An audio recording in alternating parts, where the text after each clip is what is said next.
गरीब माँ की अमीर बेटी। देखो बहन जी, वैसे तो रूप की धनी है आपकी बेटी, मगर दान दहेज के बिना आजाद बिरादरी में धज्जियां उड़ जाती हैं। मेरे घर में कोई कमी घटी नहीं है। कई बीघा खेती बाड़ी है, लंबा चौड़ा कारोबार है और बड़ा घर बार है। अब ऐसे में आप जो दान दहेज देंगी उसके राज तो आपकी बेटी ही भोगेगी। जी बहन जी, वैसे तो अपनी सीता जैसी बेटी आपको सहज सौंप रही हूँ, इससे बड़ा दहेज और क्या होगा। मगर फिर भी कहिए, क्या मांग है आपकी? ज्यादा कुछ नहीं, बस 5 लाख नकद, एक 4 चक्के की गाड़ी और सोने की चेन अंगूठी खरा सौदा है। जब बारात बड़े गाजे बाजे के साथ आपके द्वार पर आएगी तो पूरा गांव देहात देखता रह जाएगा। गरीब गंगा राजरानी की चिकनी चुपड़ी बातों में उलझकर अपनी बेटी को अमीर घर की बहू बनने का ख्वाब बुनने लगती है। तभी आलेख कहता है, माँ एक बार उनकी दुबली दशा तो देखिए, इतनी बड़ी रकम कहाँ से देंगी वो। आलेख की कहा सुनकर राजरानी उसे चिकोटी काट कर कहती है, चुप कर तू, पता नहीं कैसा बैल बुद्धि बेटा है मेरा, बनती बात को बिगाड़ने में लगा रहता है। क्या सोचा आपने बहन जी? मुझे आपकी शर्त स्वीकार है। अच्छा तो इजाजत दीजिए। उसके बाद राजरानी अपने बेटे के साथ वहाँ से चली जाती है और संध्या अपनी माँ से कहती है, माँ किस आधार पर आपने उनकी इतनी बड़ी दहेज की रकम को स्वीकार लिया? हर एक अरसे से आप लोगों के घरों में जूठे बर्तन मांजकर मुझे पाल रही हैं। ऐसे में आज तक हम इस झोपड़ी से नहीं उभर सके तो कहाँ से लाओगी आप इतने पैसे? तो उसकी चिंता मत कर संध्या, बस मैं नहीं चाहती कि जो संघर्ष मैंने झेला, जो दुख मैंने देखा, वो मेरी बेटी सहे। आप चाहे मुझ गरीब माँ का बाल बाल भी कर्जे में क्यों ना बिक जाए, मगर तेरी डोली शानो शौकत से उठेगी। संध्या बड़ी ही सफाई से अपनी गरीब माँ की परेशानी में शरीक होने का ढोंग कर रही थी, जबकि असल में वो खुद भी अपनी गरीबी से बाहर निकलने की आस में थी। दिन ढलते गए, जिसके साथ गंगा का टूटा पिसा मन दहेज का दाम बटोरने की चिंता में घुलने लगा, जिस कारण उस गरीब माँ का भूख प्यास का एहसास भी मिटने लगा। उस रात घर की चौखट पर बैठी गंगा आंसू बहाते हुए बोलती है, भगवान तूने मुझ गरीब पर बहुत से गजब ढाए हैं। पहले भरी जवानी में पति छीन लिया, फिर गरीबी के दलदल में धंसा दिया, फिर भी मैंने बिना तुझ पर दोष लगाए अपनी हड्डियां गलाकर रोटी कमाई। मगर अब सवाल मेरी बेटी की खुशियों का है। तूने मेरी किस्मत कुश की कलम से लिख दी, मगर मैं अपनी बेटी की अमीर घर की बहू बनता देखना चाहती हूँ, ताकि अपनी गरीब माँ की तरह उसे लोगों के घर के जूठे बर्तन ना घिसने पड़े। कोई तो रास्ता दिखा। अपनी गरीबी को सोचकर गंगा फूट फूट कर रोने लगती है। तभी उसकी नजर अपने घर पर घिर जाती है। अगले दिन वो घर गिरवी रख देती है। अरे ये लो पूरे 10 लाख रुपए, अब तुम्हारा घर मेरा हुआ गंगा रानी। हाँ वसूली भाई, मगर इस गरीब माँ की इतनी सी गुजारिश है कि मेरी बेटी की डोली उठने से पग फेरे तक वहाँ ठहरने दो, फिर चाहे आप वो घर भले ही ले लेना। ठीक है, ये भी सही है। अगले दिन से शादी की तैयारियां शुरू हो जाती हैं और गंगा दहेज का सारा सामान और पैसे जोड़कर राजरानी को देकर अपनी बेटी की विदा करती है। समधन जी, अपनी फूल सी बच्ची आपको दे रही हूँ, विनती करती हूँ इसका ख्याल रखना। अरे अब ये राजरानी की बहू है, ठाट से रहेगी। अपनी बेटी को विदाई देकर वो गरीब माँ सवेरे से लेकर ढलते सांझ तक चौखट पर बैठी फूट फूट कर रोती है। इसी बीच 2 दिन बीत जाते हैं और उस सुबह एक चमचमाती महंगी गाड़ी उस गरीब माँ के टूटे फूटे चौखट के बाहर रुकती है। मगर संध्या का स्वभाव अपने पहले सा नहीं था। मेरी बच्ची तू आ गई। तेरी ये गरीब माँ कब से तुझे छाती से लगाने के लिए छटपटा रही है। जैसे ही गंगा अपनी बेटी के गले लगने के लिए आगे बढ़ती है, संध्या पीछे सरकते हुए कहती है, अरे माँ प्लीज, ये गुड़मक्खी का खेल अब नहीं पसंद मुझे। बेफजूल मेरे गले पड़कर मेरी महंगी साड़ी का सत्यानाश मत कीजिए। संध्या ये तुम कैसी बातें कर रही हो? वो माँ है तुम्हारी। जाने दीजिए दामाद जी, संध्या सही कह रही है। अब मेरी बेटी अमीर हो गई है, इसलिए शायद भूल बैठी है कि माँ के इसी मैले आंचल के साए में इसका बचपन बीता है। बस कीजिए, वो आपका फर्ज था, कोई बड़ा एहसान नहीं किया आपने मुझ पर। अब तो इस घर में मुझे घुटन हो रही है, अब मुझसे और नहीं रुका जाएगा, चलती हूँ। अपनी अमीर बेटी में आए रूखे बदलाव से उस गरीब माँ का मन टूटकर चकनाचूर हो जाता है। अभी वो इस तकलीफ से उभरी नहीं थी कि वसूली वहाँ आ धमकता है। अरे चलो गंगा रानी, जो कि तुम्हारी बेटी के साथ फेरे और पग फेरे दोनों हो गए, अब तुम भी अपना रास्ता नापो, क्योंकि ये घर अब वसूली का है। इस तरह बेटी को शान शौकत से भरपूर घर में शादी करने की सजा में उस गरीब माँ को बुढ़ापे में बनवास भोगना पड़ता है।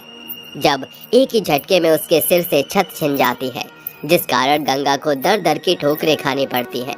वहीं दूसरी ओर संध्या अपनी गरीब माँ के दुख दर्द को भुलाकर अपनी अमीरी के नशे में डूबी होती है। आलेख, देखो फाइनली कल मैंने मेरी सबसे फेवरेट साड़ी खरीद ली और देखो माँ जी ने मुझे उसकी मैचिंग की ज्वेलरी सेट गिफ्ट किया है। संध्या, एक बात पूछूं? हाँ पूछो। क्या पगफेरे के बाद तुमने कभी अपनी माँ को याद किया? कभी वो उन्हें देखने गई? उफ प्लीज आलेख, अब तुम फिर से माँ की ममता का लेक्चर मत झाड़ना, क्योंकि मैंने ना गरीबी को बहुत पास से देखा है। वो मेरी जिंदगी का सबसे खराब लम्हा रहा है, इसलिए मैं वहाँ उन तंग गलियों में नहीं जाना चाहती।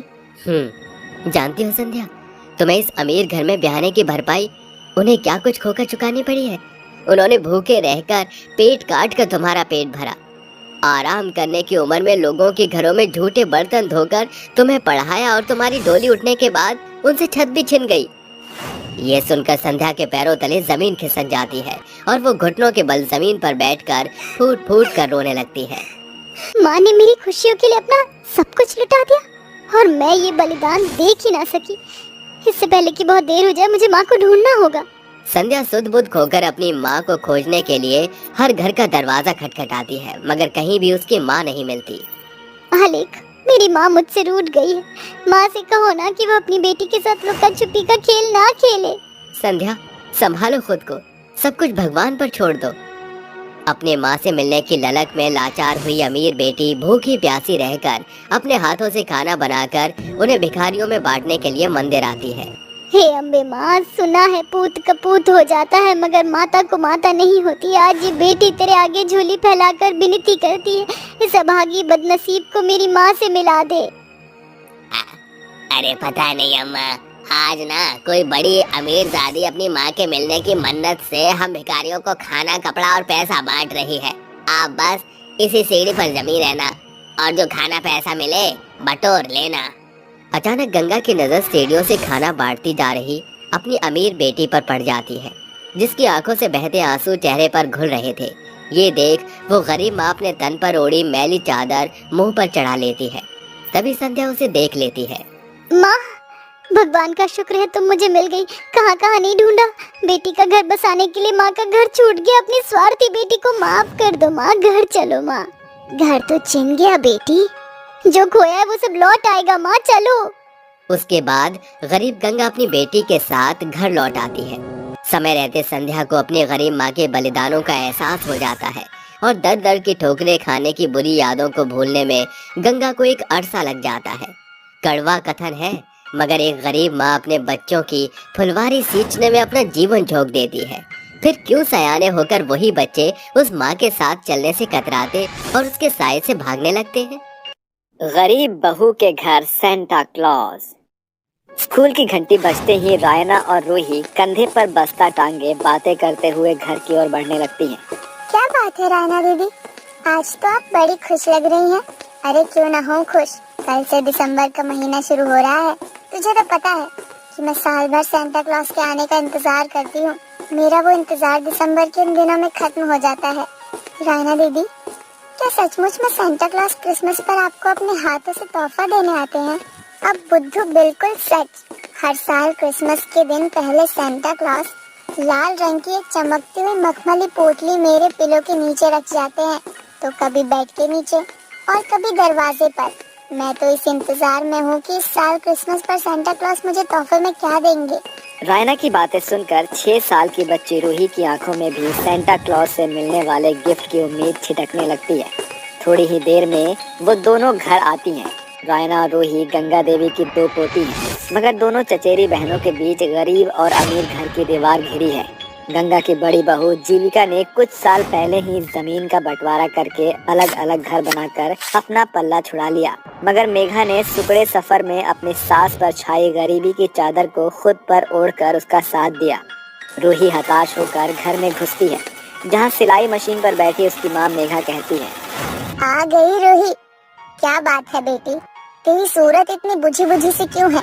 किसी ने कुछ कहा है क्या? माँ, मुझे पता है सेंटा क्लॉज हर साल रायना दीदी को क्रिसमस पर बहुत सारे तोहफे देते हैं, फिर वो कभी मुझे तोहफे क्यों नहीं देते? शायद मैं गरीब हूँ इसलिए सेंटा क्लॉज मुझे किसी भी क्रिसमस पर कभी गिफ्ट नहीं देते। ऐसा कहते हुए रूही की आंखों में आंसू झिलमिलाने लगते हैं। ये देखकर मेघा अपनी सिलाई मशीन रोककर दिलासा देते हुए कहती है, ऐसा नहीं कहते बेटी, सेंटा क्लॉज कभी अमीर और गरीब में फर्क नहीं करते। तुम पहले बहुत छोटी थी, इसीलिए सेंटा क्लॉज तुम्हें गिफ्ट नहीं देते थे, क्योंकि तुम इन्हें संभाल नहीं सकती थी।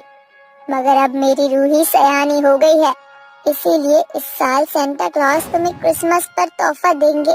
अपनी माँ की बात सुनकर रूही का मुरझाया हुआ चेहरा खुशी से खिल उठता है। अगली सुबह मेघा अपनी जेठानी जीविका के घर पर खड़ी दरवाजा खटखटाती है। मेघा, तुम मेरे घर? कहो क्या बात है? जेठानी जी, मेरी बेटी बता रही थी कि राहना को हर साल क्रिसमस पर सेंटा क्लॉज तोहफा देते हैं, क्या ये सच है? ये सुनकर जीविका जोरदार ठहाका लगाकर मेघा की गरीबी की हंसी उड़ाते हुए कहती है, मेघा, मुझे मालूम नहीं था कि तुम गरीब बहू के साथ बुद्धू भी हो। अरे सेंटा क्लॉज केवल किताबों और कहानियों में होते हैं, असल जिंदगी का सेंटा सिर्फ पैसा है। इसका मतलब कि सेंटा का दिया हुआ तोहफा राना तक आप पहुंचाती है। हाँ, हर साल क्रिसमस की रात ठीक 12 बजते ही मैं उसके तकिए के नीचे गिफ्ट रखती हूँ। सर्दी की उस रात बिछौने पर गरीब बहू के मन में बार बार एक ही सवाल उफन रहा था। मैंने रूही के मन में उम्मीद की लौ तो जला दी, मगर क्या मैं लाचार माँ उसकी क्रिसमस की विश पूरी कर पाऊंगी? क्योंकि संजीव की सैलरी घर खर्च में पूरा नहीं पड़ता। फिर मैं जो लोगों के कपड़े लाती सिलकर 4 पैसे कमाती हूँ, वो भी घर में ही लग जाते हैं। मगर अगर मैं थोड़े पैसे अलग से बचाऊं, तो अपनी बेटी को क्रिसमस पर तोहफा दे सकती हूँ। इसी सोच के साथ गरीब बहू सूरज की पहली किरण के साथ जाग जाती है और घर का कामकाज खत्म कर भूखे प्यासे सिलाई करने में जुट जाती है। अरे अब बस भी कर मेघा बहू, सवेरे से सिलाई में आंखें फोड़ रही है, रात ढल गई है, थोड़ा तो अपने शरीर पर तरस खा। बस माँ जी, थोड़ी देर और, आप जाकर सो जाइए। ये कपड़े मुझे कल कस्टमर को देना है, इसीलिए अभी भी पूरा करना पड़ेगा। उसके बाद गरीब लाचार बहू के हाथ सिलाई मशीन चलाने पर लग जाते हैं। अगले सुबह रेखा नाम की एक रईस महिला उसके घर आती है। अरे मेघा, मैंने जो कपड़े सिलने को दिए थे वो सिल गए क्या? हाँ रेखा मैम साहब, ये रहे आपके कपड़े। अरे वाह मेघा, सिलाई करने में तो तुम्हारी हाथों को महारत हासिल है। एकदम शोरूम के जैसे सूट बूट सिला है तुमने मेरे बेटे के लिए। ये रहे तुम्हारे पैसे। शुक्रिया मेम साहब। वैसे मुझे आपसे एक मदद चाहिए थी। अगर किसी को भी कपड़े सिलवाने हो तो आप उन्हें मुझ गरीब बहू के घर का पता दे दीजिएगा। हाँ हाँ, क्यों नहीं मेघा, इतनी मदद तो मैं तुम्हारी कर ही सकती हूँ। रेखा ने अपने रिहायशी एरिया में गरीब बहू के सिलाई बुनाई के काम की बढ़ चढ़कर तारीफ की, जिसे देखकर अब औरतों ने मेघा को ढेरों कपड़े सिलने के लिए दे दिया। ये देखकर गरीब बहू गहरी सांस भरते हुए बोलती है, भगवान का शुक्र है, अब इस कपड़ों को सिलकर मैं अपनी बेटी के सेंटा की विश पूरी करूंगी। गुजरते दिन के साथ गरीब बहू लगातार मेहनत करती चली जाती है। आखिरकार उसने क्रिसमस के 3 दिन पहले अच्छी खासी रकम जोड़ ली थी। माँ, आपको याद है ना, 25 दिसंबर में सिर्फ 2 दिन बचे हैं। सेंटा मुझे तोहफा देने आएंगे ना? हाँ रूही बेटा, तुम्हें ढेरों तोहफे देंगे। अभी तुम स्कूल जाओ। इसके बाद रूही और रायना स्कूल के खातिर निकल जाती हैं। क्या बात है रूही, आज तो बहुत उछल कूद रही है। हाँ रायना दीदी, 2 दिन बाद क्रिसमस का दिन है। माँ ने कहा है इस साल सेंटा क्लॉज मुझे भी क्रिसमस का तोहफा देने आएंगे। उस रोज जब गरीब बहू पैसे लेकर गिफ्ट खरीदने जा रही थी, ये गरीब भिखारिन गोदी में बच्चा और आंखों में आंसू लिए मेघा के आगे हाथ पसारते हुए कहती है, मुझ लाचार की मदद करो बहन, मेरी दूधमुही बेटी को जाड़े ने जकड़ लिया है। मुझ भिखारिन के पास एक खोटा सिक्का नहीं है। अगर डॉक्टर को नहीं दिखाया तो मेरी बेटी मर जाएगी। ये सुनकर मेघा का कलेजा कचोट उठता है और वो अपनी मुट्ठी में बंधे पैसे उस भिखारिन को दे देती है। ये लो बहन, जल्दी जाकर अपनी बेटी को डॉक्टर से जांच पड़ताल कराओ। भिखारिन के जाते ही जीविका उसके पास आकर कहती है, वाह रे मेरी दयावान देवरानी, अपनी बेटी के गिफ्ट के पैसे तो तुमने इस भिखारिन के झोले में डाल दिए। अब कहाँ से लाओगी तोहफा? सर्दी की उस रात गरीब बहू सारी रात बिछौने पर करवट बदलती हुई बिहान कर देती है और 24 तारीख की रात ढलते सर्दी के सन्नाटे में दरवाजे से आ रही एक खड़खड़ाहट मेघा के कानों में पड़ते ही वो उठकर दरवाजा खोलती है तो उसकी आंखें झिलमिला उठती है। वो देखती है कि एक चमचमाते हुए रथ पर, जिसके आगे की ओट पर हिरण बंधे थे, उस पर सवार सेंटा क्लॉज लाल रंग के सेंटा की ड्रेस पहने हुए थे। उनके सूरत पर लहरा रही मखमली दाढ़ी उनकी शोभा में चार चांद लगा रहे थे और चारों ओर चांदनी छिटक रही थी। तभी गरीब बहू के घर के आगे से गुजर रहे सेंटा क्लॉज ने एक लाल रंग की पोटली बहू के दरवाजे पर फेंकते हुए कहा, मैरी क्रिसमस।